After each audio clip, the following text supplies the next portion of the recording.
Good morning, and welcome to Redeemer Lutheran Church. I'm Pastor Gary Lodeholt. I guess I have always thought of them as Lutheran nuns. In recent years, the Lutheran Church has developed two rosters of ministers. Some are called to Word and Sacrament, and those would be pastors who preach the Word of God and administer the sacraments. The other order that people are called to is Word and Service, and those are people who have their ministry dedicated to sometimes preaching the Word of God, but otherwise focused on serving others throughout the community. Those in this group are called deacons, and it has a lot of expressions. One of those expressions is that some are called to be deaconesses. They really do work a bit like a nun. They have a mother house and understand themselves and other deaconesses as a community of sisters. I don't believe that we have many deaconesses in the South, but they are a vibrant community, and I even know a few personally. This week we are looking at some of the great men and women that the church commemorates as people of great faith and witness who can inspire our own faith. Today we want to look at a deaconess, Elizabeth Fedde, who died in 1921. Elizabeth Fedde was born on Christmas Day, 1850, in Norway. At age 19, after the death of both of her parents, she entered deaconess training. Following her training, she began to work in the state hospital, blazing a path for trained professional nursing sisters.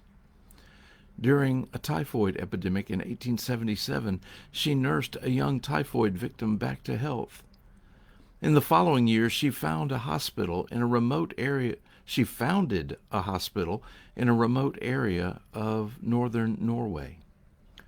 A serious illness forced her to recuperate at the home of relatives. There, on her 32nd birthday, Christmas Day, 1882, Sister Elizabeth received a letter asking her to come to New York and take up a ministry to the Norwegian sailors in port and on the ships in the harbor. You can come immediately if you dare, can, and will take on this work. The letter was written by Gabriel Fedde, then the secretary to the Norwegian sailors' pastor, a man named Pastor Mortensen. Sister Elizabeth, with no knowledge of the English language, accepted the challenge and left on March 25, 1883, and arrived in New York on April 9th. The work of the Norwegian deaconesses was officially established in America at a meeting held in Pastor Mortensen's home on April 19, 1883, under the name of the Norwegian Relief Society. That work had its beginning in 3 small rooms, rented at $9 per month, next to the Seamen's Church, and was marked by a service in that church, June 11, 1883. Sister Elizabeth established a 6-bed hospital that was to become a large medical center in Brooklyn. In 1885, the Deaconess House in Brooklyn was opened. The condition of the Norwegian immigrants to whom she ministered was indescribable. Both physical and mental illness, financial and spiritual poverty abounded. Hospital founded homes.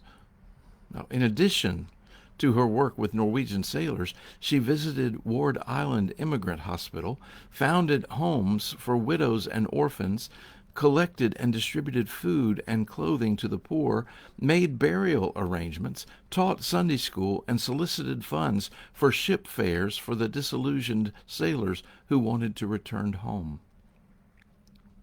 Sister Elizabeth also established a Lutheran deaconess home and hospital in the Lutheran Free Church in Minneapolis in 1889.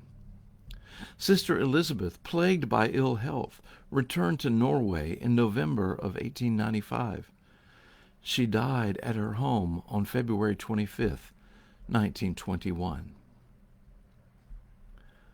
Thanks for watching, and remember to let this day belong to God.